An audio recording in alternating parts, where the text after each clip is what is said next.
প্রথম কথা হলো 71 সালে আমাদের যুদ্ধে নেতৃত্ব দিয়েছে সেনাবাহিনী। এটা আপনাদের খুব পরিষ্কার বুঝতে হবে। তরুণ আওয়ামী লীগ করেন না, তারা সব কলকাতায় বসেছিল। আর কোথায় কোথায় ছিল ওটা বললে আমার এখন আপনারা এটা খুব ভাষা ভালো হবে না।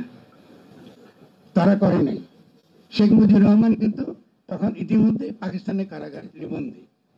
পুরো যুদ্ধ মোবিলাইজ করেছে বাংলাদেশের সেনাবাহিনী, মেজর জেনারেলরা। এই মুক্তিযোদ্ধাদের আপনারা কিন্তু এক এক করে বিভিন্ন অজুহাতে কিন্তু ফাঁসি দিয়েছেন, ভুলে যাবেন না।